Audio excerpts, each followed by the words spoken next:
Welcome back to Fishing the Ocean State. In the spring, waterways like this fill with worms. Worms that Captain Bob Hines takes full advantage of. Ocean House Marina in Charlestown was the starting point for this fishing excursion of the worm hatch on Ninegrit Pond. Have you ever been on the pond all down here, Brad? No, this is a totally new experience. Joining Captain Bob Hines in this day, Brad Gage. Places that we're going to be fishing tonight, this afternoon and tonight, is real shallow. So it'll be like 3 to 5 feet of water. That's why we got the small boat.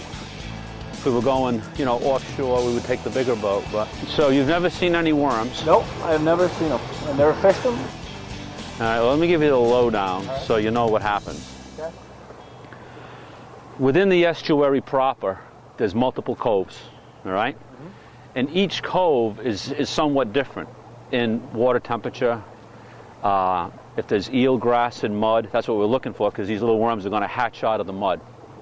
If there's no worms, then we hit another cove and another cove until eventually you start to see them. Once you start to see the worms, shortly thereafter, you start seeing the fish taking them. Is there a time of day that these worms are possible? Yeah, it's all predicated on water temperature. I like the water temperature to be between 58 and 62 degrees. Now, even though we've had an overcast day, today the water temperature is still warm enough to hatch out the worms. So, some guys get excited initially when they start seeing fish. I start seeing the worms, I get excited because I know the fish are going to follow, like, short term. And this goes on for how long? Usually through the end of June. So I'll start taking folks out right around the first week of May. Now, last night, interesting enough, we were checking coves and we didn't see any worms.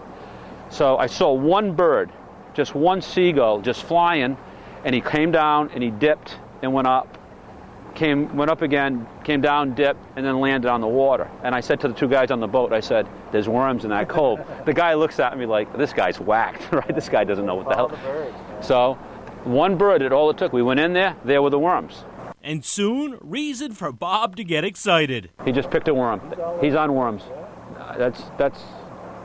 That's a guarantee. There's a worm right there. There's two of them. Two right there. Okay, we got worms.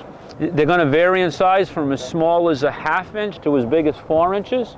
And you'll see, well, hopefully if it calms down, you'll see the male and the female together. Yeah, neat. And you'll see the sperm actually come out of the male, fertilizing the eggs. There's one right there coming up. See him? Okay, now we've got worms. Bass candy. Little Tootsie Rolls for bass. And that means the flies need to replicate the worms. You have to have the flies that work.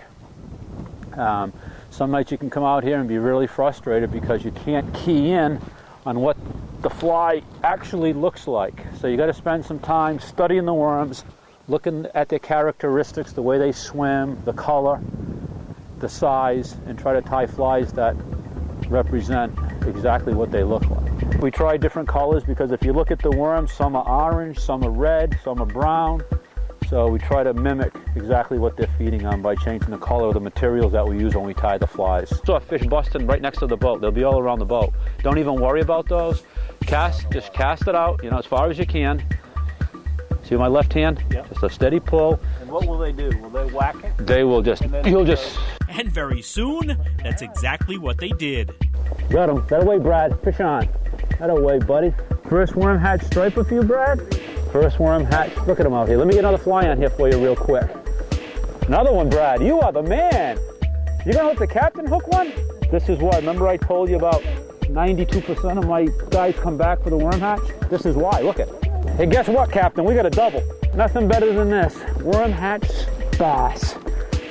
Took the dropper. Still a little bit better fish. See that worm right in his mouth? Yep. How's that? So that's 2 apiece, Brad.